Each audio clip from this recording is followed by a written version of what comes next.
Hi friends, இன்னைக்கு நம்ம சேனலில் உருளைக்கிழங்கு சாதம் எப்படி டேஸ்டியாக பண்ணுறதுன்னு சொல்லிட்டு பார்க்க போகிறோம். அதுக்கு ஒரு கடாய் அடுப்பில் வச்சு நல்லா சூடாயிடுச்சு. 2 டேபிள் ஸ்பூன் எண்ணெய் சேர்த்துக்குவோம்.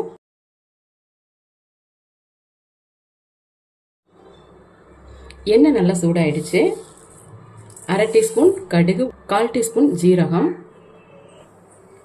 கடுகையும் சீரகத்தையும் நல்லா எண்ணெயில் பொரிய விட்டுருவோம். கடுகும் சீரகமும் நல்லா பொரிஞ்சிருச்சு. இப்போ ஒரு முழு பூண்டை எடுத்து குட்டி குட்டியாக நறுக்கி வச்சிருக்கேன், சேர்த்துக்கலாம். பூண்டு கூட 100 கிராம் சின்ன வெங்காயம் எடுத்து நறுக்கி வச்சிருக்கேன், அதையும் சேர்த்துக்கலாம். அது கூட ஒரு 2 பச்சை மிளகாய் எடுத்து குட்டி குட்டியாக நறுக்கி வச்சிருக்கேன், அதையும் சேர்த்துக்கலாம்.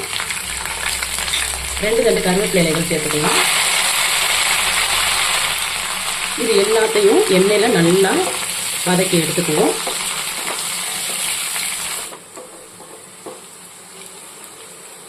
பாருங்க, நம்ம சேர்த்துக்கிட்ட வெங்காயம், பூண்டு, பச்சை மிளகாய் இது எல்லாமே நல்லா எண்ணெயில் வதங்கிருச்சு. இப்போ நான் ஒரு 2 உருளைக்கிழங்கு எடுத்து தோல் நீக்காம கட் பண்ணி எடுத்து வச்சிருக்கேன், இதை சேர்த்துக்கலாம். உருளைக்கிழங்கு கூட 1/2 டீஸ்பூன் இஞ்சி பூண்டு பேஸ்ட் சேர்த்துக்குவோம். கூடவே 1/4 டீஸ்பூன் மஞ்சள் தூள், 1 டீஸ்பூன் மிளகாத்தூள். இது எல்லாத்தையும் சேர்த்து உருளைக்கிழங்க நல்லா வேக வச்சு எடுத்துக்குவோம்.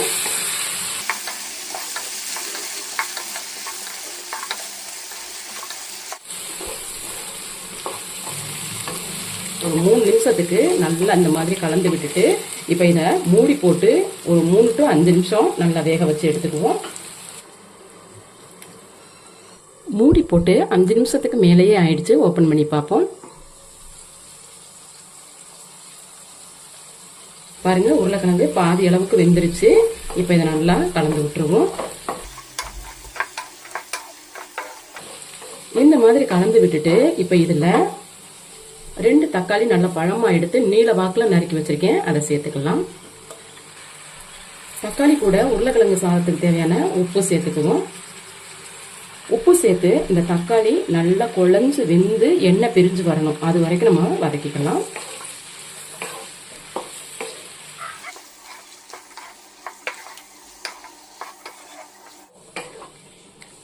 தக்காளி சேர்த்து ஒரு 2 நிமிஷத்துக்கு நல்லா உருளைக்கிழங்கு கூட வதக்கி கொடுத்துட்டு தக்காளி நல்லா குழஞ்சு வர்றதுக்காக மூடி போட்டு வேக விட்டுருவோம்.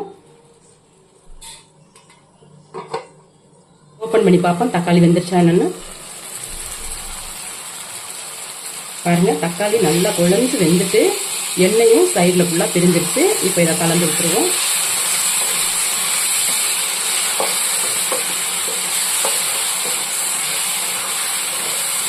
இதை நல்லா கலந்து விட்டுட்டு இப்போ இதில் 1/2 டீஸ்பூன் சிக்கன் மசாலா சேர்த்துக்குவோம். இது வந்து டேஸ்ட்டுக்காக மட்டும்தான் சேர்க்குறோம். இந்த சிக்கன் மசாலா சேர்த்து செய்யும் போது நம்ம செய்யக்கூடிய உருளைக்கிழங்கு சாதம் ரொம்ப ரொம்ப சூப்பராக இருக்கும். அது கூட குழம்பு மசாலா தூள் 1/2 டீஸ்பூன் சேர்த்துக்கலாம். இது ரெண்டையும் சேர்த்து நல்லா உருளைக்கிழங்கு கூட கலந்துருவோம்.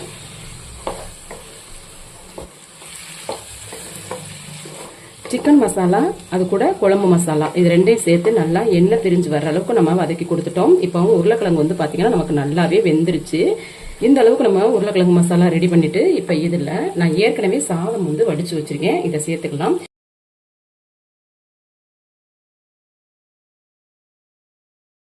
இப்போ நம்ம சேர்த்துக்கிட்ட சாதத்தை உருளைக்கிழங்கு மசாலா கூட நல்லா கலந்து விட்டுருவோம். அடுப்பை குறைச்சி வச்சிடணும். இந்த நேரத்தில் ஹை ஃப்ளேமில் இருக்கக்கூடாது அடுப்பு.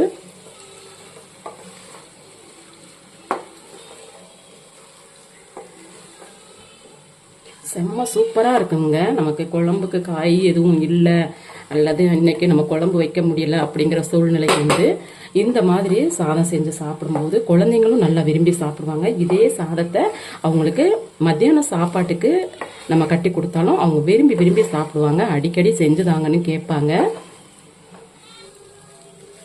இப்போ நம்ம சாதம் சேர்த்து உருளைக்கிழங்கு கூட நல்லா கலந்துட்டோம்.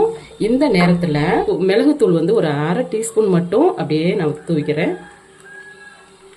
மிளகுத்தூள் சேர்த்து மறுபடியும் நல்லா கலந்துருவோம்.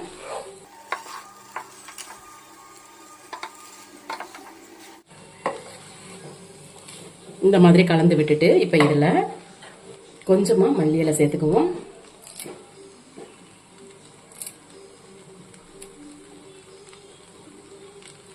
மல்லி இலை கூட ஒரு தண்டு கருவேப்பிலை இலைகள் சேர்த்துக்குவோம். சேர்த்து இப்போ இதை கலந்து விட்டுருவோம்.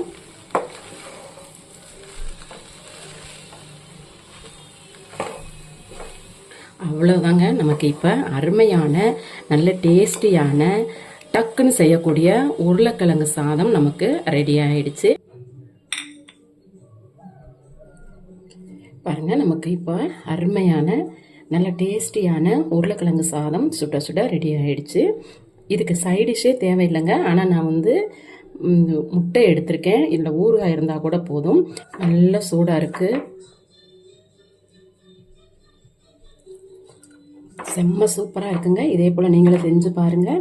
நான் பண்ணியிருக்க இந்த உருளைக்கிழங்கு சாதம் உங்களுக்கு பிடிச்சிருக்கு அப்படின்னா இந்த வீடியோக்கு ஒரு லைக் கொடுங்க. என்னுடைய சேனலை சப்ஸ்கிரைப் பண்ணுங்கள், கமெண்ட் பண்ணுங்கள், உங்கள் ஃப்ரெண்ட்ஸுக்கும் ஷேர் பண்ணுங்கள். மீண்டும் இது போல் நல்லது ஒரு ரெசிபியில் உங்களை சந்திக்கிறேன். அது வரைக்கும் நன்றி, வணக்கம்.